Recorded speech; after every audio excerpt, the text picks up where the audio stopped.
this is Peak Entertainment and we are back again.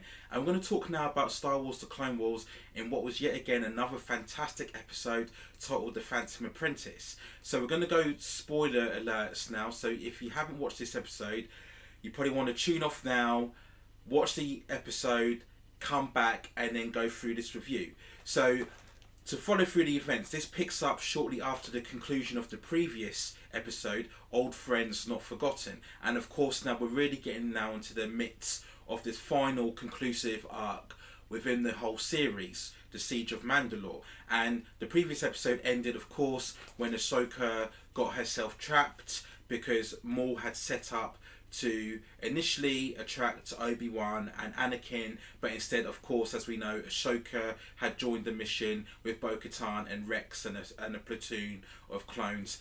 And we had that cliffhanger when Maul emerged from the tunnel and introduced himself to Ahsoka. So we picked up from those events, and Maul again is dialoguing with Ahsoka and telling her he's aware now of what is eventually going to happen to the Jedi, and he name drops, of course, Darth Sidious. And this is a big event because this is now revealing the presence of Darth Sidious to characters who didn't know. You know, previously, as we know, Palpatine had this dual identity, being a Chancellor, and of course Darth Sidious working behind the shadows. But as we now see events fold forward, Darth Sidious is now coming more to the forefront.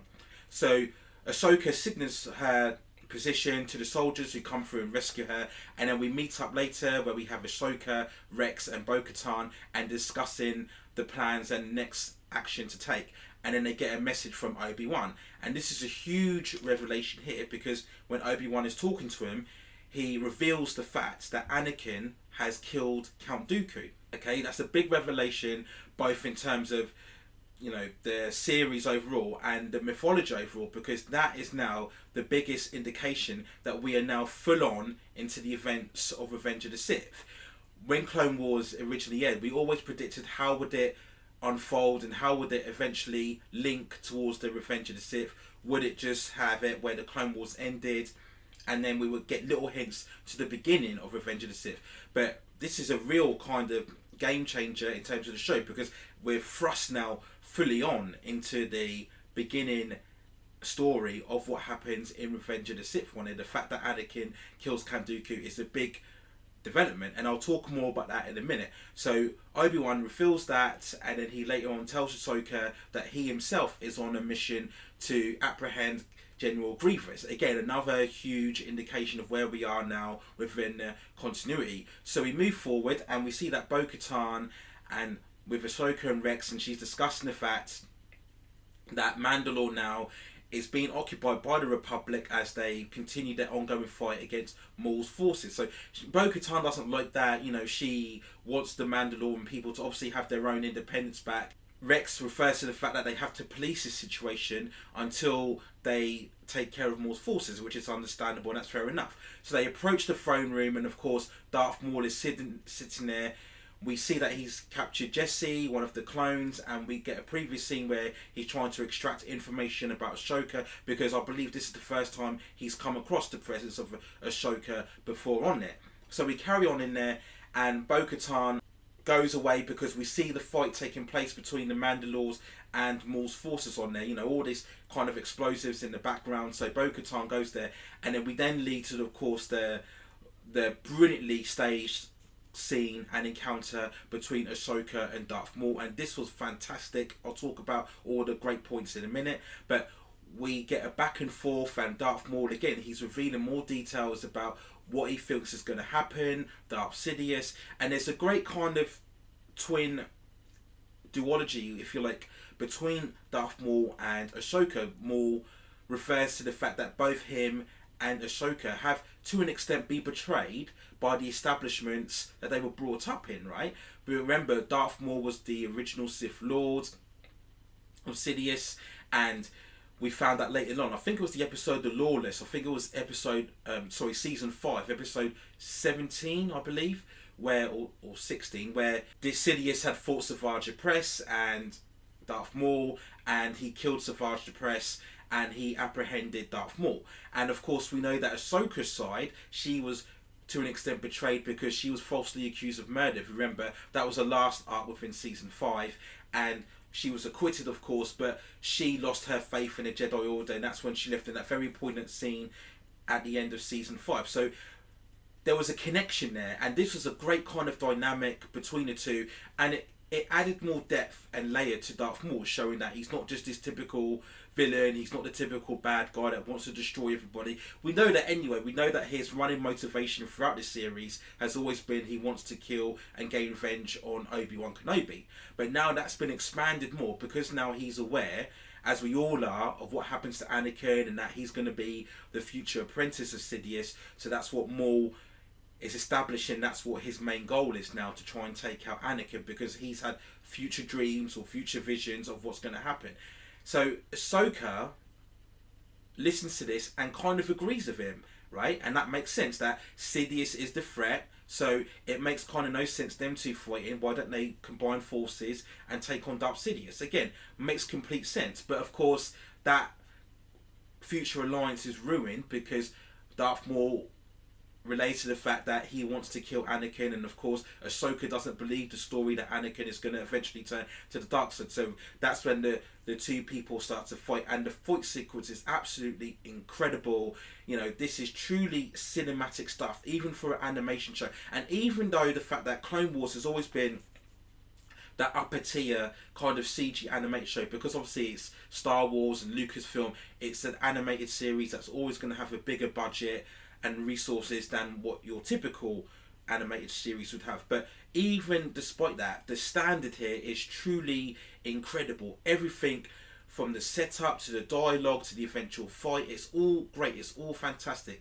This is what you'd want from any show, of any movie, you know, or any animation show. This is how you develop tension and suspense. And it's a testament to the writers that even though we know what happens, and this is a dilemma that Clone Wars has always had, right? How can it raise any high stakes or up the ante when we know what happens, right? We know what happens with Revenge of the Sith, Rogue One, Star Wars New Hope, etc., etc., right? So how do you generate any kind of jeopardy when we know what happens to these characters, right? We know that Ahsoka is going to live. We know that Darth Maul is going to live past these events. We know what happens to Anakin, and we know what happens to Obi-Wan. Yet it's a testament to the producers that they were still able to get this real kind of thrilling, exciting, edgy seat moments as Darth Maul and Ahsoka are fighting on it. The choreography and the fight moves, it's all slick and it's outstanding. I actually found out recently that the motions was actually part of motion capture, and then they got the original actor who played Darth Maul in The Phantom Menace, his name is Ray Park, and they got him to actually do some of the movements for Darth Maul, and they also got another motion capture actress to do the actions of Ahsoka. And you kind of can tell that, because if you look at this lightsaber battle on here, and you normally associate animated lightsaber battles, they would have more the fancy choreography and the backflips and the somersaults and all the pirouetting, right? Because when you have an animated show, you have more license to take more liberty with the way that the characters move. You can have that kind of suspension of disbelief, right? Even though it's more of a 3D CG animated show, you can still have the characters doing these more unrealistic jumps and movements, right? But they took extra care to make the movements and the thrusts and the somersaults more realistic, and you kind of can see that in the fight. It moves at a slightly slower pace, even than the fight sequences within Revenge of the Sith. You know, the way that Darth Maul and he's swinging his twin lightsabers, and Ahsoka's kind of doing these little shadowy movements to dodge the thrusts of it. It kind of had a bit more of a realistic tune, and that was why. And that was fantastic that they took extra time to pack that amount of detail on here. We have that magnificent kind of sequence where we see the smoke and the debris as Ahsoka and Darth Maul are talking together and having this back and forth conversation. There's that brilliant shot when the glass shatters of the window and explodes, and we see that slow motion shot of the debris and the smoke sliding sliding amongst Darth Maul and Ahsoka on it, and it's really kind of slow motion, and that's deliberate. That's what you call real kind of direction and setting up the stage of the battle. That's fantastic. You know, again, adding that real kind of cinematic weight to it, fully immersive feeling towards it. All great. And then we just progress even further when we could have the continued battle of the Mandalores and Darth Maul's soldiers on here. And we get to the point when Darth Maul's at the top of the railing. He's escaped now. The one Mandalorian soldier tries to tell him they're in trouble. Darth Maul doesn't care at this point. He's just looking to retreat. Ahsoka catches up with him. They battle again. And Ahsoka gets the better of him, which I'll talk about in a moment. And then at the last moment, the soldiers come in, they apprehend Darth Maul, and he's screaming, you know, you don't know what you're doing, we're all going to die. And, you know, it's one of those where you hear the ravens and you think it's a madman talking, but in actual fact, he is actually speaking the truth. Okay, now in an ideal situation, Darth Maul would have been a lot more calmer and told everybody about the visions he's having and united force together. So that's something you could have actually queried, right? If you're really being kind of particular, you could have kind of said, well, the bigger threat is out there, so why don't the enemies come together to take on Darth Sidious? But that's a point for another day. But yeah, the concluding shot we had here was they apprehend Darth Maul, and we see Ahsoka looking ahead amongst all the kind of wreckage and explosion. And again, it's really atmospheric sound, and they've done a great example all throughout the episode. Everything ranging from the beginning, where again we had the original Lucasfilm logo, and then we had the Clone Wars logo, and again it was all in red, and again it's really tense, gloom-ridden music. We had no opening crawl or no kind of this is what happened previously. It's, again, them building to making this a truly cinematic experience. This whole four-part arc really feels like an individual movie, and the showrunners are well aware of that. So again, this was really fantastic. The action, the special effects, the editing, and not only that, the voice work. You know, Sam Witwer in particular as Darth Maul, brilliant performance. I've said already that they've managed to make Darth Maul a more layered character now, and we understand his motivations a bit more.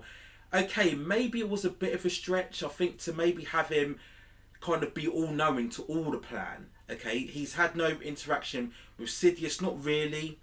So how could he know to come all of this? You know, explicit details, the fact that they're picking Anakin, you know. Normally Jedi, they have kind of senses within the Force, they sense something looming, but, you know, the fact that he had intricate details to a point of what was going to happen might have been a bit of a stretch. They kind of did that to up the ante and forward the exposition and raise the tension of the battle between the two, but that was something I questioned on there. And there was two kind of big nagging flaws to me that kind of brought this episode down a bit. You know, you initially thought this would be a 10 out of 10, you know, everything from the aesthetic to the effects and everything. The way it was all done, fantastic, as was last week's. But there were two nagging issues for me in particular. Right, so the first one, we go to when Obi-Wan reveals that the Anakin has killed Dooku. Okay, now, we appreciate, of course, that we've had the Revenge of the Sith movie, so there was no way that Clone Wars could kind of replicate or go too deep into the events of that story, because we've already had that into the movie, okay? And you look at it from the show perspective, we never expected that, because it's concentrating on the events between Attack of the Clones and Revenge of the Sith. So my feeling was they would never go truly into Revenge of the Sith. As I mentioned before, I felt they were going to have maybe the last scene of maybe we get a big battle and they defeat the majority of the Separatist faction, and then the final scene would be Anakin and Obi-Wan celebrating a great victory, and then they get a last minute call to say, oh, Palpatine's in danger and we've got to go and rescue him, and then you have Obi-Wan and Anakin making some sort of comment or reference to the fact that, oh, the battle never ends, or on to the next journey, on to the next fight, and then we see them in two of their ships fly off into space to rescue Palpatine, and bang, that's the final scene. Clone Wars, the adventures continues, and that's when we know we lead on into Revenge of the Sith. Kind of similar to how Rogue One ended, you know, you had that kind of warp speed effect at the end, and then this is what leads into A New Hope. That's what I thought we were getting. I just didn't think that Clone Wars would be able to go into Revenge of the Sith, right? So we look at the perspective overall, right? Count Dooku has been a main antagonist throughout the whole of the series of Clone Wars, right? He's been a bigger presence than Darth Maul, who's really kind of emerged only since the end of season 4, right? So Count Dooku has been the main antagonist, right? So if you're going to have a development when Count Dooku is defeated or killed, that should be a huge scene. That should be, if anything, even bigger and more dramatic than the Ahsoka versus Darth Maul, right? Because Count Dooku is an established character just like Anakin and Obi-Wan. That should be huge. That should be in itself a 3-4-part epic storyline, right? Again, forget about the movies, look at the perspective of the show. You're killing off a main antagonist. Imagine Game of Thrones, and I know before you all start looking at me, Game of Thrones, yes, I know, we got an unsatisfactory conclusion to the Night King, okay? Right, I won't go into too much spoilers for Game of Thrones, just in case anybody hasn't seen it, but imagine in Game of Thrones, if we didn't even get a conclusion, okay, we just basically, we jump forward to the kind of fight with Cersei, and then we had someone come in the background and confirm what happened to the Night King, right, off screen. So you had no eventual resolution, or you didn't see the resolution. Someone just pops up and say, this is what happened to the Night King, and that's it. You don't refer to it again. How short-changed would you feel? How much of an anticlimax would that be, right? To have this antagonist that's been building up throughout the season, what the Night Walkers were, just like Count Dooku has been built up throughout the whole season of Clone Wars, to have just his death happen off screen. It'd be very disappointing as a viewer, right? So that's the view I'm trying to look at here, to have them just refer to Dooku, oh, Anakin just killed him, right? If you're writing that from a show perspective, you could actually do 2 or 3 episodes showing the fallout. Again, how Anakin is disappointed, or how he took that step too far, and how that was affecting him going forward, right? You could have even done a more effective job than a Revenge of the Sith movie did. And that's what I'm saying here. That's why I didn't think they would touch on those events, because there were such hugely pivotal events that you're kind of doing them a disservice to talk about them off screen. You want to see those developments actually happen on there. So that's what I just felt was a bit jarring when Obi-Wan came out with that. And I just felt, again, from a show perspective, to kill off the main antagonist of the show off screen, and we're never going to refer to it again, just, you know, from the show, just felt a bit shortchanged in my opinion. We go to the second development that I had an issue with, and this was the Ahsoka and Maul battle. So, as I said before, spectacular, well choreographed, brilliant sound, editing, everything fantastic, okay? But think about it, right? Ahsoka should not really be a match for Darth Maul, okay? Darth Maul was an established Sith Lord, okay? Yes, he got killed by Obi-Wan, and people could argue, okay, he's had his legs taken away, but he has been revived, and he's been around for a while now, so he's had enough time to kind of build himself up, recover, and kind of get himself back to the fighting level that he used to be, right? He's been involved with overtaking Mandalore, so he's battle experienced again, right? But he was an original Sith Lord. Ahsoka has been a Padawan of Anakin for the most part, okay? We would never put Ahsoka on the same fighting level as Anakin, as the same fighting level as Obi-Wan. We would never put her on that kind of skill set level. So she shouldn't be able to contend with Maul, one thing, but also eventually beat Maul, right? She just shouldn't be able to do that. No way, shape or form. And I've had many debates with people about this on Twitter, and the main argument has been that, okay, Ahsoka, she's been an established character throughout the whole series. She's been involved in all the battles. She's been experienced herself. We've seen her fight against many skilled adversaries throughout. So she's not a pushover. She knows what she's doing. Correct. And maybe the time that's spent from her leaving the Jedi Order to returning, she may have enhanced her skills even more. Now, okay, that's an assumption of faith there. You know, the show hasn't done anything to show us that. Again, this is another fault if we go back to the Martez sisters, the fact that we spent 4 episodes on that arc. Maybe we should have had more time showing Ahsoka training, enhancing her skills, enhancing her performance, right? So when we get to this fight, it's a bit more believable that she's able to hold her own more against Darth Maul. And I was just watching this battle, and as excited as I was through it, I just kept thinking to myself, Ahsoka really shouldn't be holding her own like this. She shouldn't be doing this well.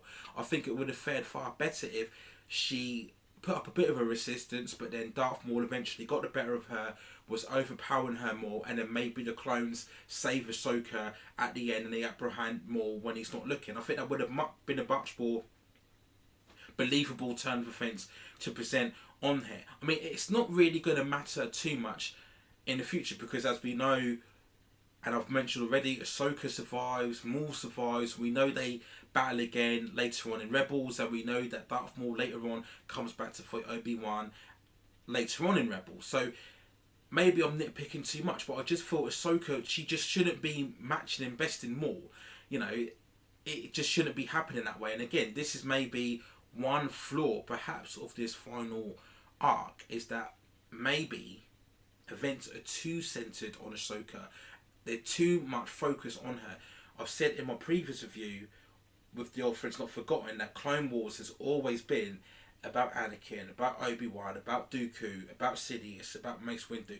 Don't get me wrong, Ahsoka has been a very prominent and important character, but the show should not end with her. It shouldn't be her that has the final kind of scenes or the final kind of sequences, in my opinion.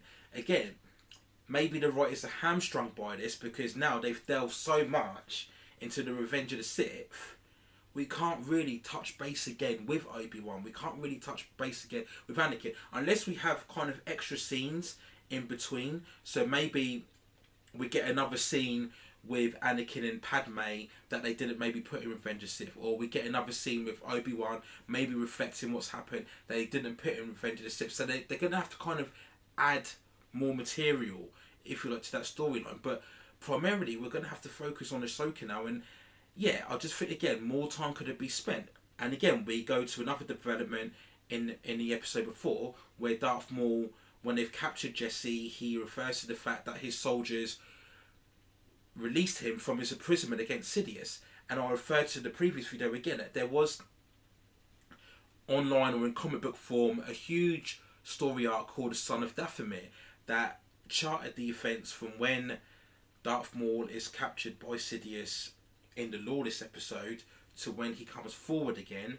and we see him resurface. And that would have been a great story arc to put in Clone Wars. Fantastic. But we didn't get that, did we? We spent 4 episodes with the Martez sisters, and even with the Bad Batch, as good as the Bad Batch was, that didn't really need to be 4 episodes long itself. So I'm kind of reviewing the show overall, and I appreciate that, but I'm just saying that these factors affected how the ending of Clone Wars should be, and it would have had even bigger impact had we gone through that extra journey of seeing Darth Maul, his imprisonment and his eventual escape, and it would have carried more weight as he has his future discussions with Ahsoka. So the last question really is, how are they going to kind of wrap up the story? We have 2 episodes left now, and as we know now, with Revenge of the Sith, so we've had Anakin kill Dooku, we've recognised that Obi-Wan has been assigned to capture General Grievous, and we know now that Anakin has been sent to spy on Chancellor Palpatine. So of course the big impending event that everybody from what I'm reading is getting excited about is of course Order 66. How are they going to incorporate Order 66 into this Clone Wars saga? Now we know from Revenge of the Sith, again spoilers, well you should be here by now, but they kind of give this whole montage and we see the events of Order 66 on a really kind of global scale. All the Jedi on all different planets getting attacked by the clones. How are they going to do that in Clone Wars? Now, one theory that's going around that I can subscribe to, I think the concluding episode is going to be very much focused on Ahsoka and Rex, and maybe they're assaulted by the clones and there's this last stitch or this last kind of escape for them to go away from the clones, and then that's going to kind of be the happy ending where we see Ahsoka and Rex make their escape from the Clone Wars, and then they kind of go into exile or hiding or wherever they've been, right? That's going to be the kind of happy note. And I can see that because, again, we can't really delve too much into Anakin or Obi-Wan, right? I think what they may do also is maybe have a time jump, so maybe 2, 3, 5 years in the future, and maybe Ahsoka, because she would have been by then a much more experienced Jedi, and maybe she's reflecting on the events that have happened, and maybe she can't sense Anakin anymore. Maybe she might have touched base with Obi-Wan again, because there's no reason why that after Revenge of the Sith, we know that Obi-Wan, of course, goes into hiding, and he's got to look after and see the upbringing of Luke, right? So there's no reason why we can't have Ahsoka meet up with Obi-Wan and they discuss what's happening, and they do a future scene like that. That might be the way to go. So that'll be very interesting to see how they play out the kind of events of Order 66 and what happens afterwards, and how they end the series on here. So those are my overall thoughts on it. A bit of a long video, I know, but there was so much that went on in this episode. It was great, fantastic, it was awesome, it was cinematic, everything. There were just these little, two nitpicks of mine, really, that I think just prevented this episode from being the perfect episode. And I think, again, it was more facts that they've maybe taken too much of a step into Revenge of the Sith, and it's kind of hamstrung the focus of the series, because, as I said before, it has to be now Ahsoka and Rex. It can't really go more into Obi-Wan and Anakin, and they're a big offence that you're talking about, and we know a big offence, but you're kind of keeping them in a distance, and that hurts it from a show perspective, not from a canon perspective, if you like. But those are my thoughts. Let me know what you think in the comments below. I know everyone's been very excited, and I'm excited as well to see how these final 2 episodes play out. It's going to be truly thrilling and spectacular to watch. So let me know what you think in the comments below. Those are my thoughts for now. Keep yourself at safe distances. I'm pretty sure the next 2 episodes are going to be episode Standout, so I'll be doing these reviews more often. I'll try and keep it shorter than what I've done it here. But that's it for now. Take care of yourselves, and I will see you very, very soon.